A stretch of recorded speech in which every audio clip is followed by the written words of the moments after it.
Hello students, welcome back to my classes. This is Manish Sir, your English teacher, and I have brought a new chapter for the students of class 11th, Silk Road.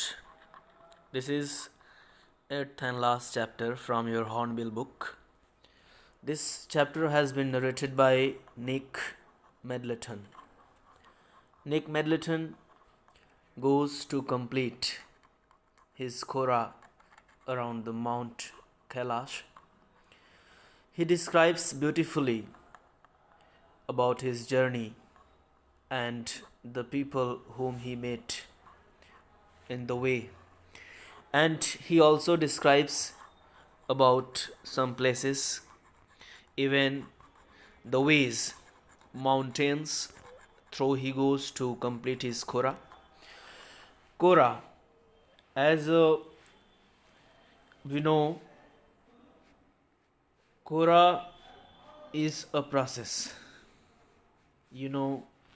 a journey in which people make rounds around the Mount Kailash. Okay, Mount Kailash, this mountain is famous for the Lord Shankar. So he goes to complete his Korah, and whom does he meet during the journey? How many places does he visit during his journey? He describes in this chapter. Let you go through the text line by line.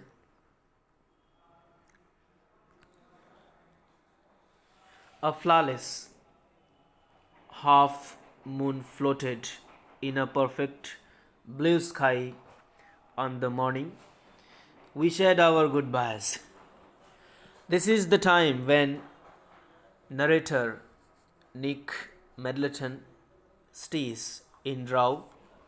Rao is a place where he stays for some time along with Lamo. As you could see this word on the screen, Lamo, she is a girl, and Nick Medleton was staying in her tent.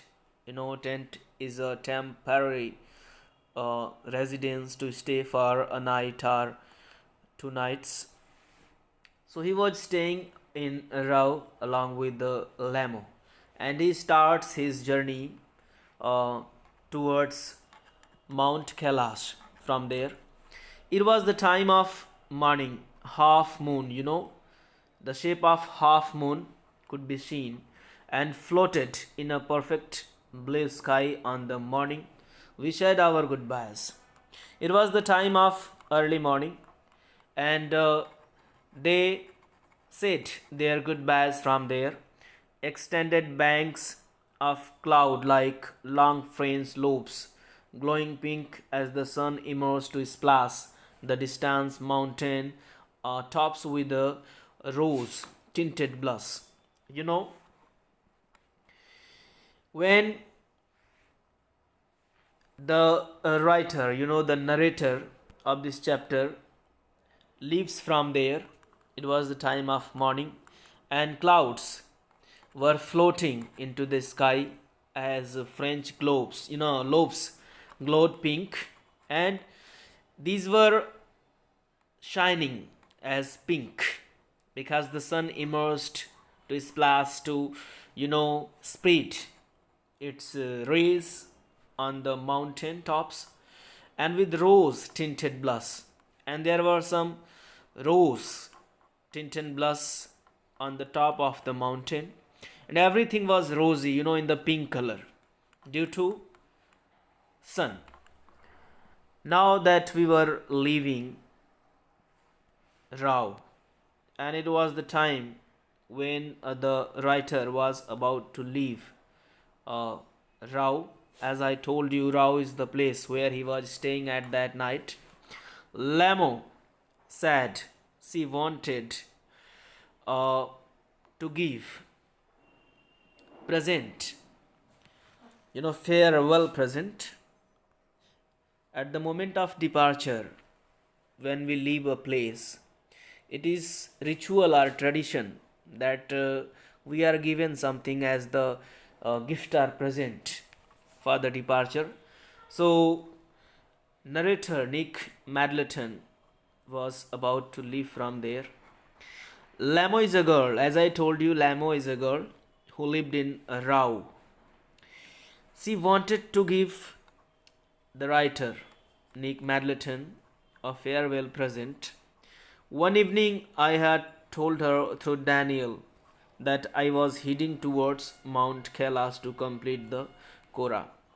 Now, this is third character Daniel, as you could see on the screen.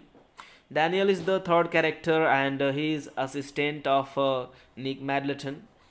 That I was heading towards Mount Kailash, and Nick Madleton, the writer of this chapter, had told Lamo through Daniel that he was leading towards Mount Kailash for completing the Korah. The Korah is the process. He was going to just make round around Mount Kailash. It was a ritual process. And she had said that I ought to get some warmer clothes. And Lamo suggests the writer Nick Madleton to have some warmer clothes because going towards higher places is always risky, and we may feel more cold over there, and colder. After ducking back into her tent, she emerged carrying one of the long sleeved sheepskin coats that all the men wore there. After ducking back, she bent down and went into her tent, and she got some warmer clothes. She emerged carrying one of the long sleeved sheepskin. That coat was made of sheepskin, and these types of coats were being wore, in that area. Satan sized me up as we clambered into his car. Now the next character, that is Shaitan. Let you know who is Shaitan. Shaitan is the driver who was driving the car, and Nick Madleton, Daniel, both people were going towards Mount Kailash for completing their Korah. Especially Nick Madleton, the writer of this chapter, was going. As he clambered into Shaitan's car, he says, yes, he declared, Drokba, sir. Drokba means wild people who lives in the jungles. We took a shortcut to get off the Chang Tang. Chetan knew a route that would take us southwest. This is first place, Chang Tang, where they visited and went first time. Now what happened? Chetan knew a route that would take us southwest. The driver of the jeep, car, knew a route that could lead them towards southwest, almost directly towards Mount Kailash, and that way could lead them directly towards Mount Kailash, as the driver of the car knew the route well. Next, what happens? It involved crossing several fairly high mountain passes, and they could meet several, some of fairly high mountain in the way. He said, who said? Satan the driver of the car. But no problem, sir. He also assured us that there is no problem if there is no snow. Only the problem is snow in the way. If there would be a lot of snow in the way, it would be a problem. But if it is not there, there would be no problem. What was the likelihood of that? I asked. Nick Madleton, the writer of this chapter, asked about the premonition of snow. But Chetan replied negatively that, sir, it is not certain or clear until we get there. I can't tell you until we get there. From the gently rolling hills of Rao, the shortcut took us across vast open plains with nothing in them except a few gazelles. They crossed rolling hills of Rao, and they took a shortcut across vast open plains with nothing in them except a few gazelles. There was nothing, okay, in the vast expanded plains, but a few gazelles.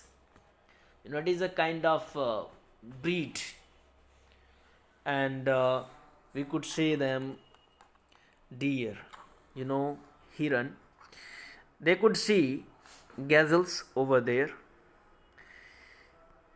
and nothing else. This is the picture of Mount Kailas, as you could see on the screen. In this screen, the narrator was going to make a round around Mount Kailas to complete his Kora.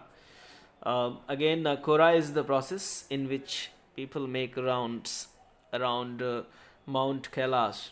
It is a ritual process for them. Next, what happens? That look up from nibbling the arid pasture. Gazelles, deers, they were nibbling, grazing the arid, dry pastures, grass and fern before bounding away into the void. And these animals, they were running into their void when they saw us moving towards them. Further on, where the plains became more stony than grassy, a great herd of wild ace came into view.